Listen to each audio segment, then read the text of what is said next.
It was the longest and most controversial war in American history. The divisions it created between the nation's foreign policies and its diverse society tore America asunder. And for America, the war was ended through a policy built on compromises.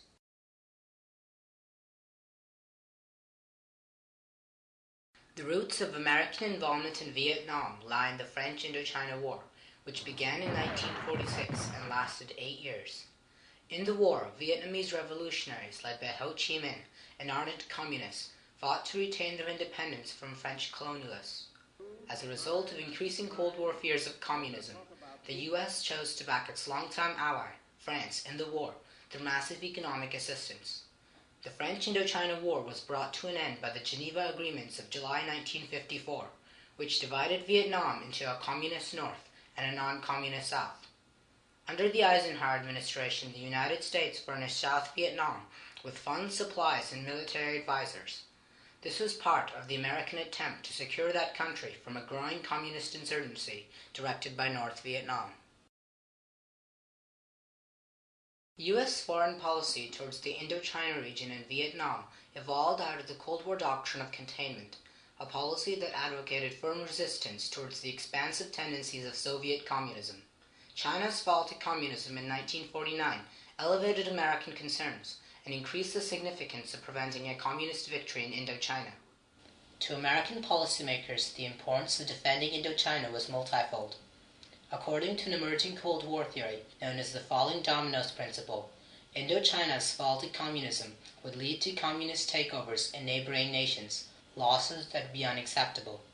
And according to government documents, Southeast Asia was an important source of raw materials, and its fall would expose the Western Pacific to communist expansion. This rationale spurred the U.S. to support the French effort in Indochina. As President John F. Kennedy vowed to take a firm stand against international communism, in November 1961, two of Kennedy's top advisors sent him a joint memorandum stating that, quote, the loss of South Vietnam to communism would undermine the credibility of American commitments elsewhere. A firm believer in the domino theory, Kennedy would commit 16,000 American military advisors to the defense of South Vietnam. With the situation in South Vietnam rapidly deteriorating, President Lyndon Johnson and his advisors began planning for an increased U.S. role in Vietnam after securing the support of Congress through the Tonkin Gulf Resolution. The sustained bombing of targets in North Vietnam was launched in February 1965, and a month later the first U.S. combat forces were deployed to South Vietnam. Johnson and his advisors continued to press for escalation, and by 1968 more than 500,000 American soldiers were serving in Vietnam. In a speech to the public in April 1965, President Johnson once proclaimed, quote, to leave Vietnam to its fate would shake the confidence of the entire world in the value of an American commitment. Government speeches and memorandums continued to justify the escalation of the war in terms of the domino theory, the defense of American prestige and power, and the need to meet the threat of international communism. While the nation was waging war abroad, many Americans at home were taking up arms against the war. The Vietnam anti-war movement was a massive and incohesive social movement that included pacifists, clergy, student activists, women's groups, draftees, and Vietnam veterans. The 1960s was marked by an increasing awareness of segregation, poverty, and the scope for reform in America. Within a new generation of Americans, there was a kindling desire to reach out to the poor and the oppressed, to volunteer and to build for the society, to make a difference. We as black students began to question what is it that we can do to create changes that are beneficial to black and other oppressed people here in the United States. And to many civil rights workers and student activists, Vietnam threatened domestic gains by stealing the resources, energies, and manpower of the nation. At an anti-war march in Washington, Students for a Democratic Society, or SCS, once proclaimed, what kind of America is it whose response to poverty and oppression in Vietnam is napalm and defoliation, whose response to poverty and oppression in Mississippi is silence? Many others in the anti-war movement attacked the war on moral grounds. Paul Potter, president of the SDS, denounced the war as a cultural genocide of the Vietnamese people. And in 1971, Vietnam veteran John Kerry spoke of the indiscriminate bombing, the destruction of entire villages, and claimed that America had lost its morality in the war. And Dr. Martin Luther King Jr. in his address to the Riverside Church, called the war, quote, far deeper malady within the American spirit, and challenged American interventionism at its roots. And there were an awful lot of Americans dying, and there never seemed to be any end in sight.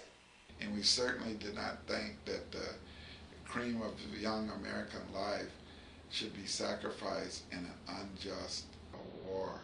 Clearly, the American nation was in the midst of a deep internal conflict. While American foreign policy advocated the containment of communism and the defense of South Vietnam, a new force, the American society, was dictating that America prove its democratic potential at home, remain true to its moral principles abroad, and end the war. The tactics of the anti-war movement included draft resistance, congressional lobbying, legal demonstrations, student debates, nationwide strikes, and community mobilizing. But as the war progressed, peaceful protests gave way to more confrontational encounters between anti-war protesters and law enforcers. This conflict, however, would infamously culminate at Kent State University, where National Guardsmen opened fire on student protesters and killed 4. This event, with the outrage and arrest it provoked across the nation, polarized America and deepened divisions within the country.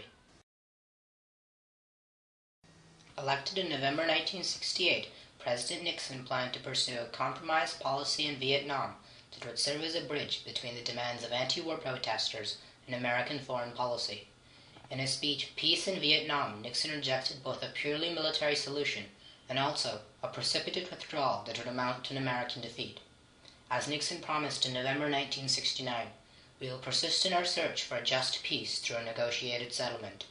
Nixon's compromise strategy involved withdrawing American soldiers and reducing draft calls to satisfy the American public, while drastically intensifying the war to soften the enemy. In June 1969, Nixon decided to pull out 25,000 American troops, and thus began the process of Vietnamization.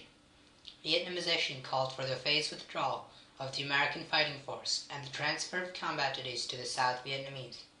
And by 1971, with American soldiers coming home, most anti-war protests had died down. Nixon also escalated bombing and military pressures on North Vietnam to show his determination to end the war decisively and in America's favor. In March 1969, Nixon launched Operation Menu, the protracted bombing of communist sanctuaries in Cambodia, and in April 1970, he authorized a highly controversial invasion of Cambodia. Nixon employed Operation Linebacker in the Christmas bombings in 1972 to extract concessions from the enemy and hasten negotiations. Nixon was also seeking a better relationship with China and the Soviet Union by offering trade deals, engaging in strategic arms limitation talks, and visiting both nations in 1972. Nixon hoped to defuse Cold War tensions and at the same time persuade the Soviets and the Chinese to pressure their North Vietnamese allies to make concessions.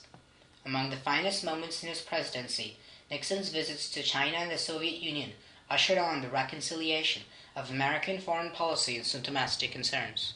Since 1969, U.S. diplomat Henry Kissinger and North Vietnam's Le Duc Tho had been involved in secret negotiations.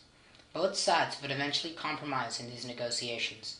North Vietnam would drop its demand for the dissolution of the South Vietnamese government, and the United States would consent to a continued North Vietnamese presence in South Vietnam. On January 27, 1973, the Paris Peace Accords were signed. For America, the war was over. 2 years after American withdrawal, Vietnam was unified under communism, and the nation America had defended for so long ceased to exist. You couldn't help but think, why did it last this long? And with all of that effort and all that loss, what was gained? Vietnam sparked the largest and perhaps most influential anti-war movement in American history, one which has inevitably shaped American foreign policy for decades to come. The internal conflict within the country destroyed the presidency of Lyndon Johnson and led to the ratification of the War Powers Resolution, which has limited a president's abilities to wage undeclared war. And in the minds of the public, the war has inspired a permanent skepticism towards entanglement in international affairs, as every foreign commitment after Vietnam was scrutinized and questioned. For El Salvador, Somalia, and Iraq, the same question was asked: might not this be another Vietnam? During the Vietnam War, Cold War fears and American foreign policy spurred the U.S. to the defense of South Vietnam. America's commitment was shaken by a bitter conflict at home. Peace was achieved after many years through a policy built on compromises, and the implications of its first defeat continued.